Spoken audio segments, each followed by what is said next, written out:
नीलकंठ वर्णी वन विचरण के समय लक्ष्मणपुर में 10 दिन रहे थे। लक्ष्मणपुर से प्रस्थान करने के बाद हिमालय की ओर चले। हिमालय की चढ़ाई शुरू हो चुकी थी। चलते चलते नीलकंठ श्रीपुर शहर पहुंचे। यहाँ हजारों वर्ष पहले श्री कृष्ण के वियोग में उद्धव जी ने तप किया था। उस स्थान का उन्होंने दर्शन किया। पवित्र स्थान जानकर यहाँ नारद जी ने श्रीपुर नामक शहर को बसाया था। लोग इसे श्री क्षेत्र के नाम से भी जानते थे। यहाँ अलकनंदा नदी धनुष्य आकार में बहती है, इसलिए लोग इस स्थान को धनुष्य तीर्थ भी कहते हैं।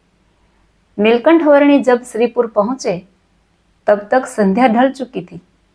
उन्होंने गांव के बाहर एक मठ देखा। वहां जाकर मठ के चबूतरे पर ही उन्होंने अपना आसन जमाया। महातेजस्वी बाल ब्रह्मचारी को चबूतरे पर विराजमान देखकर मठ के महंत जी बहुत प्रभावित हुए। उन्होंने आकर वर्णी से कहा, ब्रह्मचारी, आप मठ में अंदर आकर विराजिए।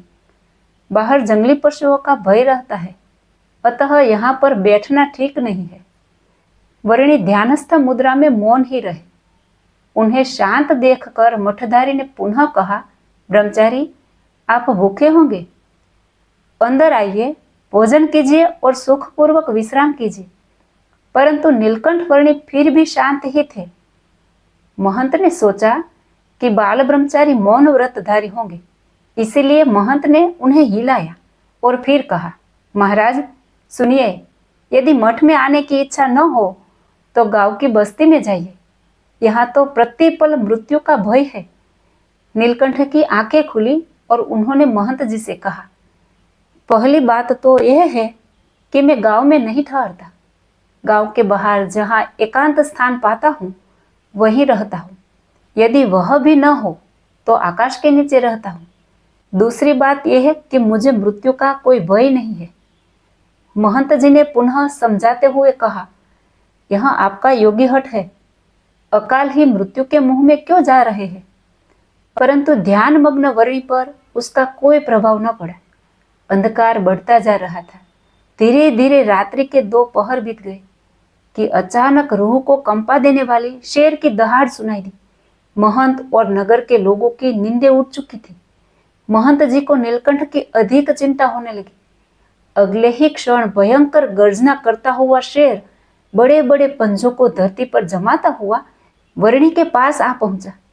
शेर की दहाड़ सुनकर पेड़ से परिंदे भी फड़फड़ा कर नीचे गिर गए थे। वर्णी ने धीरे से अपनी आंखें खोली। उन आंखों से करुणा का दिव्य प्रकाश निकल रहा था। दृष्टिपात होते ही शेर निश्चेतन होकर समाधि का दिव्य आनंद लेता हुआ वर्णी के चरणों में आकर बैठ गया। वह बिल्कुल ही जड़वत हो गया था। महंत जी ने खिड़की खोली और बाहर का दृश्य देखा तो चकित रह गए। नीलकंठ बड़े स्नेह से शेर के शरीर पर हाथ फेरने लगे।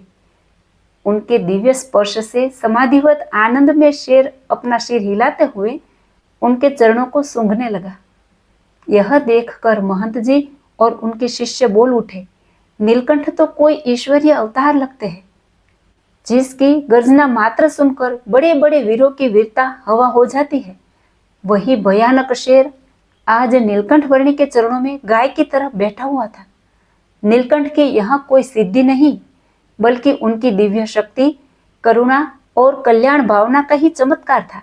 प्रातः काल उठकर वर्णी जब नदी तट पर प्रातः विधि के लिए जाने लगे तो शेर भी वर्णी के पीछे पीछे चलने लगा। नदी तट पर आते ही नीलकंठ के संकेत से वह सिर झुकाए झाड़ियों में अदृश्य हो गया। पीछे आ रहे महंत जी तथा गांव के लोगों ने दूर से ही सारा दृश्य देखा तो भाव विभोर होकर वे वर्णी के पास आ पहुंचे। महंत जी ने हाथ जोड़कर नीलकंठ से कहा, प्रभु, आप तो कोई दिव्य अवतार है। यदि आप हमारे मठ में रहे तो मैं आपको मठाधिपति बना दूंगा। लाखों रुपये इस मठ की आय है। वर्णी ने इनकार करते हुए कहा, महाराज, मठ, आश्रम या धन की अपेक्षा होती तो मैं गृह त्याग कर क्यों निकलता। मुझे तो तीर्थ स्थानों पर जाकर अनेक जीवों का कल्याण करना है और विश्व को सच्चे सत्संग का मार्गदर्शन देना है। इतने बड़े महंत पद का प्रलोभन ठुकरा कर वर्णिराज वहां से प्रस्थान करके घने जंगलों में दृश्य हो गए। यहाँ से उन्होंने चित्तभंग पर्वत और मनभंग पर्वत का रास्ता तय किया। उन्होंने वहां तप कर रहे तपस्वियों को दर्शन दिया।